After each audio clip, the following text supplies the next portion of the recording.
আসসালামু আলাইকুম। আজকে আমরা অন্যতম প্রসিদ্ধ সাহাবী হযরত আলী রাদিয়াল্লাহু আনহুর ব্যাপারে কিছু চমৎকার এবং অজানা তথ্য জানব। আলী রাদিয়াল্লাহু আনহু হলেন এমন একজন সাহাবী যার সঙ্গে হযরত মুহাম্মদ সাল্লাল্লাহু আলাইহি সাল্লামের বহুমাত্রিক সম্পর্ক ছিল। আলী রাদিয়াল্লাহু আনহুর নাম হলো আলী ইবনে আবু তালিব, অর্থাৎ আবু তালিবের ছেলে আলী। মুহাম্মদ সাল্লাল্লাহু আলাইহি সাল্লামের যে চাচা মুহাম্মদ সাল্লাল্লাহু আলাইহি সাল্লামের বিপদের দিনে তাকে ঢালের মতো আগলে রেখেছেন, যার কাছে তিনি লালিত পালিত হয়েছেন, সেই চাচার ছেলে হলেন আলী রাদিয়াল্লাহু আনহু।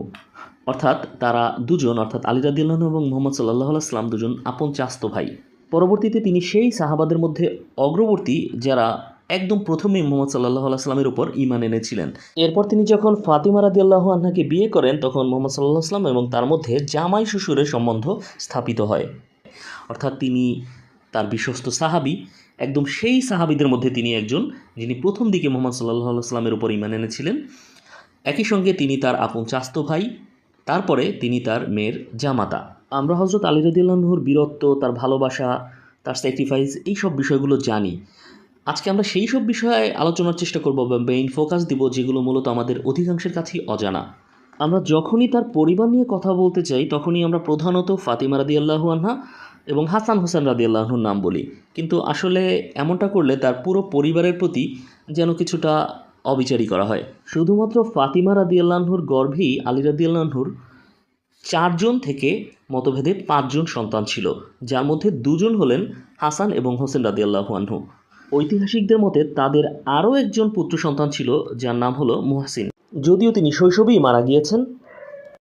যদিও তার সন্তান মুহসিন ছিল কিনা এটা নিয়ে কিছুটা বিতর্ক আছে, তবে অনেকের মতে তার একজন সন্তানের নাম ছিল মুহসিন। তাদের 2 জন কন্যা সন্তান ছিল যাদের নাম ছিল জয়নব বিনতে আলী এবং উম্মে কুলসুম বিনতে আলী। হযরত ফাতিমা রাদিয়াল্লাহু আনহা জীবিত থাকা অবস্থায় তিনি অন্য কোনো স্ত্রী গ্রহণ না করলেও তিনি মারা যাওয়ার পরে তিনি আরও স্ত্রী গ্রহণ করেছিলেন এবং সর্বমোট তার স্ত্রীর আনুমানিক সংখ্যা 8 থেকে 11 জন। এখন এটা বলার তো অপেক্ষা রাখে না যে একত্রে তার 4 জনের বেশি স্ত্রী ছিল না, কারণ এটা ইসলামে জায়েজ নেই। তার সন্তানের সংখ্যাও কিন্তু নেহাত কম নয়। ঐতিহাসিকদের মতে তাদের সন্তানের সংখ্যা সম্ভাব্য 27 থেকে 36 জন থাকলেও প্রসিদ্ধ যে মত সে অনুযায়ী তার সন্তানের সংখ্যা 27 থেকে 33 জনের মধ্যে, যার মধ্যে ছেলের সংখ্যা 14 থেকে 18 জন এবং মেয়ের সংখ্যা 10 থেকে 15 জন। তার প্রসিদ্ধ পুত্র সন্তানদের মধ্যে বলা যায় মোহাম্মদ ইবনুল হানাফিয়ার নাম, আব্বাস ইবনে আলী, আবদুল্লাহ ইবনে আলী, জাফর ইবনে আলী, উসমান ইবনে আলী, ওমর আল আতরাফ, ইয়াহিয়া ইত্যাদি।